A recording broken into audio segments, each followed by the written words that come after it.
Okay, I want everybody to close your eyes. Close your eyes. For real, close your eyes. Stop looking at me. What color sweater am I wearing? Just shout it out. Green, brown. Okay, how about slacks? Don't look at me. Okay, khaki. Good looking? Come on, come on, come on. Okay, so I'm going to illustrate a little bit of a point here. My name is Matt Hartman. I work in the Office of Student Life and Recreational Sports. And kind of your experience in looking at me is comparable to some of my experience with my students. We have about 50 students that work at the Outdoor Adventure Center. And a lot of times I don't get a ton of interaction with them, and yet I have to give them feedback. I have to evaluate them. And so we're going to talk about a 360-degree evaluation tool to hopefully give me and the students more feedback and more knowledge about what they're doing well and what they can improve on. Hi everyone, I'm Jen Marchese. I'm the intern at the Outdoor Adventure Center and one of Matt's so-called students that he's talking about. So what I kind of want to throw at you right now is a little story that actually never happened. However, it's a really great metaphor. It's called Six Blind Men and an Elephant. What happened in this fable is that many, many years ago in Asia, there were six blind men who wanted to figure out exactly what an elephant was because none of them had ever seen one. So like you see in this picture up here on either side of me, one of the blind men walks up to the elephant and he touches the firm side of it and says, "It's obviously like a wall."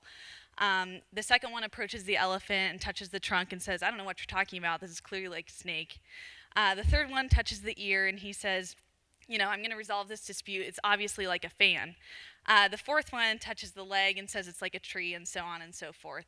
The point of this little fable here is that although it's a great story, and I'm sure it was really entertaining for you all, it's also entertaining a larger idea here that there's differing perspectives, and often we don't all see this big picture. And that's the idea of the 360-degree feedback tool, which is what we now use at the Outdoor Adventure Center. Okay, so I think we've got an image here of our staff list, and I know everybody, I know their name, but our facility is open till midnight sometimes, and I am not there at midnight. So we have these folks that are working at all hours, and I don't get an opportunity to see them. And so the idea with this tool is to have staff evaluate each other, kind of a peer evaluation.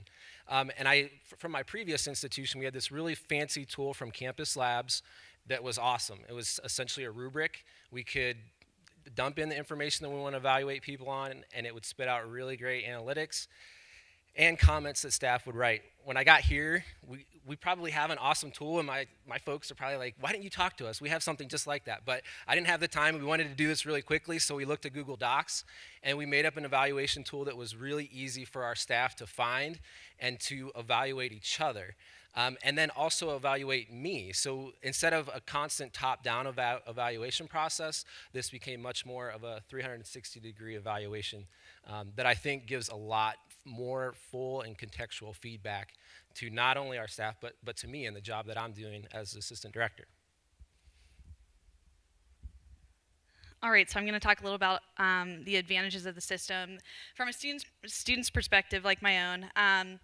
And also an intern perspective, and I do a lot of paper shuffling oftentimes, so this is really nice when we can keep track of everything electronically and store results for however many years that we choose to down the line. And we can kind of track employee performance with and use that as an instrument for assessment in the future as well. It also allows us to avoid blind spots. I know that there's certain things at the Outdoor Adventure Center that everyone tries to get away with, like eating in the conference room and stuff like that. I've done it myself, and I know I've seen Matt do it before as well. There's the 360 part of that. So it allows us to avoid these blind spots among managers and supervisors and things that they just aren't seeing. It also allows us to discover organization-wide weaknesses. If there's a breakdown in communication, then it allows us to see that, and if it's a pattern of behavior as well.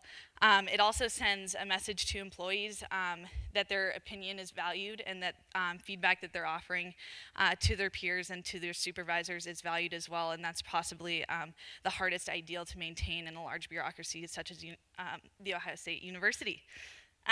Okay, some challenges. Obviously, nothing is perfect. Google Docs has glitches, although it's a great program. And then also there's this idea of the elephant in the room. I don't know if you guys can think back to the last time you tried to give your supervisor some feedback or wanted to.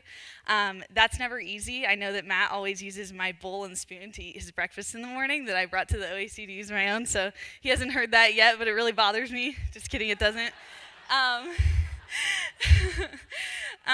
So anyway, what we found is that it's really easy to encourage someone to give their supervisor feedback. It's a whole nother beast to um, I'm looking at the ref over here. I'm trying not to run out of time to really make that happen. And we found that results, especially no way.